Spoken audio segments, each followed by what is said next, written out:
శ్రీకరం కార్యక్రమానికి స్వాగతం. ఓం దుమ్ దుర్గాయై నమః. వృధా ఖర్చు ఎక్కువ అవుతున్నాయి, వీటిని కట్టడి చేసుకోవాలి ఎలా? అలాగే ఉన్నంతలో ఆర్థిక వనరులను పెంపొందించడానికి ఉపకరించే ఒక తేలికైన పరిహారం ఈరోజు కార్యక్రమంలో మనం తెలుసుకుందాం. ఇది రేపటి నుంచి ప్రారంభం చేసి చక్కగా ఆచరించవచ్చును. ఇవన్నీ తెలుసుకోవడానికి ముందుగా మనం ఈరోజు పంచాంగం పరిశీలించినట్లయితే శుక్రవారం 2వ తేదీ ఫిబ్రవరి నెల 2024వ సంవత్సరం, శ్రీ శోభకృత్ నామ సంవత్సరం, ఉత్తరాయణం, హేమంత ఋతువు, పుష్యమాసం, తిథి బహుళ సప్తమి 3:58 వరకు, నక్షత్రం స్వాతి నక్షత్రం, తెల్లవారుజామున 5:56 వరకు, వర్జం ఉదయం 9:53 నుండి 11:38 వరకు, దుర్ముహూర్తం ఉదయం 9:06 నుండి 9:52 వరకు, తదుపరి మధ్యాహ్నం 12:52 నుండి 1:37 వరకు, అలాగే రాహుకాలం ఉదయం 10:30 నుండి 12 గంటల వరకు, యమగండం మధ్యాహ్నం 3 గంటల నుండి 4:30 వరకు, శుభ సమయాలు మధ్యాహ్నం 2 గంటల నుండి 2:50 వరకు. ఈరోజు ఉన్న తిథి వార నక్షత్రాలను అనుసరించి విద్యా విషయాలకు, లోన్లకు, వివాహాది శుభకార్యాల చర్చలకు కాలం అనుకూలంగా ఉన్నది.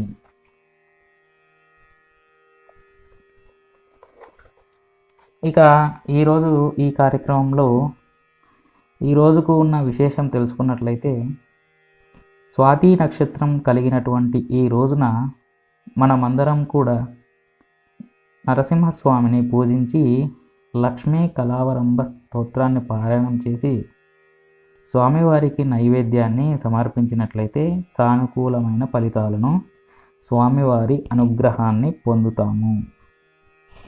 ఎవరైతే కుజుడి యొక్క దోషాలు ఎక్కువగా బాధిస్తున్నాయన్నట్లయితే వారు ఇలా ఏదైనా స్వాతి నక్షత్రంలో ఈ యొక్క పారాయణను ప్రారంభించి ప్రతిరోజు కూడా నృసింహ కళావరంభ స్తోత్రాన్ని పారాయణం చేసినట్లయితే ఈ కుజుడు ఇచ్చే తీవ్రమైన బాధల నుండి తట్టుకొని నిలబడడానికి అవకాశాలనేటివి ఏర్పడతాయి.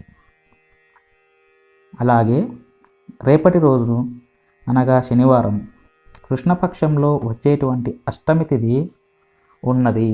కావున ఈరోజు శివుణ్ణి ఆరాధించాలి అని శివధర్మ పురాణం తెలియజేస్తుంది. అందువలన రేపటి రోజున శ్రీ శంభవే నమః అనే నామంతో శివుణ్ణి పూజించడం, అలాగే స్వామివారికి సంబంధించినటువంటి కాలభైరవాష్టకాన్ని 8 సార్లు పారాయణం చేసి ఏదైనా కుక్కకు ఆహారాన్ని సమర్పిస్తారో వారందరికీ కూడా వాజపేయి యాగం చేసినంత పుణ్యం కలుగుతుందని శాస్త్రం చెబుతున్నది. ఇక విశాఖ నక్షత్రం కలిగినటువంటి రేపటి రోజున ఎవరైతే సుబ్రహ్మణ్య స్వామిని పూజిస్తే స్వామివారి అనుగ్రహం కలుగుతున్నది.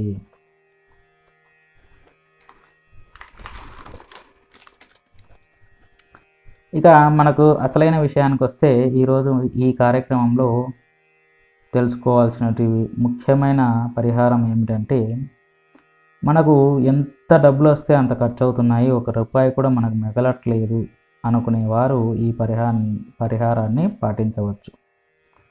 వ్యాపారస్తులైతేనేమి, తర్వాత ఉద్యోగస్తులైతేనేమి, మరి ఎటువంటి ఇన్కమ్ సోర్స్ ఉన్న వాళ్ళు ఎవరైనా సరే ఈ యొక్క పరిహారాన్ని పాటించవచ్చు.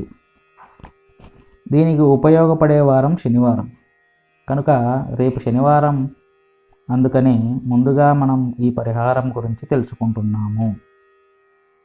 శనివారం కలిగినటువంటి రేపటి రోజున రావి చెట్టు దగ్గరికి వెళ్ళి బొక్కలు ముక్కలు లేకుండా ఉండేటువంటి రాలిన ఆకులను తీసుకొచ్చి నీటితో శుభ్రం చేసి మేలిమైన పసుపు అంటే స్వచ్ఛమైన పసుపు, అలాగే అంటు లేని స్వచ్ఛమైన పెరుగు తీసుకొని ఈ యొక్క పసుపులో వేసి రంగరిస్తే ఏమవుతుంది, అది ఒక పేస్ట్ లాగా తయారవుతుంది.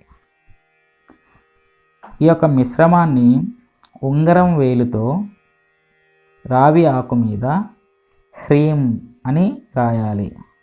ఇంతే మీరు చేయవలసినది పరిహారం. ఈ రావి ఆకును మడత పెట్టి గల్లా పెట్టెలోనో లేదా మీ పర్సులోనో పెట్టుకుంటే దీని ప్రభావం వారం వరకు ఉంటుంది. ఆ తేడా ఏమనేది మీరే ఖచ్చితంగా గమనిస్తారు. ఇలా ప్రతివారం చేసుకుంటూ వెళ్తుండాలి. ఇలా చేయడం వల్ల ఖర్చులు తగ్గుముఖం పట్టడంతో పాటుగా ఆర్థిక స్థితిగతులు మెరుగుపడటానికి అవకాశాలు అనేటివి పెరుగుతాయి. ఇలా కొత్త ఆకును తెచ్చుకొని పాత ఆకు ప్రదేశంలో పెట్టేసి ఈ పాత ఆకును ఏం చేయాలయ్యా అంటే రావి చెట్టు మొదట్లో వేసి రావాలి. ఇంతే. ఒకవేళ మీరు ఉద్యోగం చేస్తూ సైడ్ ఇన్కమ్ కోసం బిజినెస్ కూడా చేస్తున్నారనుకోండి, అప్పుడు 2-3 రావి ఆకులు తీసుకొని వచ్చి చెప్పినట్లుగా ఉంగరం వేలుతో హ్రీం అని రాసి ఒకటి మీ పర్స్లోను, ఒకటి బిజినెస్ ప్లేస్లో ఉన్నటువంటి క్యాష్ బాక్స్లోను, ఇంకొకటి మీ ఇంట్లో బీరువాలో పెట్టుకొని చూడవచ్చు. ఇలా తేలికైన పరిహారం వల్ల మనకు అనవసరమైన ఖర్చులు అనేటివి తగ్గిపోయి మనకు ఆదాయం పెరగడానికి అవకాశాలు అనేటివి ఉన్నాయి. ఇది చాలా తేలికైన పరిహారం. ఏముంది దాంట్లో, ఒక రావి ఆకు తెచ్చుకోవడం మంచిది, గంగాజలంతో శుభ్రం చేయడం, పసుపు పెరుగు కలిపి పేస్ట్లా చేసి ఆ ఆకుపై ఉంగరం వేలుతో హ్రీం అని రాసి మడత పెట్టి మీ దగ్గర ఉంచుకోవడం మాత్రమే. నెక్స్ట్ వీక్ మళ్ళీ ఒక కొత్త ఆకు తెచ్చుకొని పరిహారం చేసి పాత ఆకును రావి చెట్టు మొదట్లో వేయడం. ఇంతే. చాలా సులభమైన పరిహారం. చేసి చూద్దాం, తరిద్దాం, మనం అభివృద్ధి సాధిద్దాం. Please subscribe my channel. Please share and like the video. ఇది ఈరోజు కార్యక్రమంలోని విశేషాలు. శుభం. నమస్తే. జై శ్రీరామ్. జై హింద్.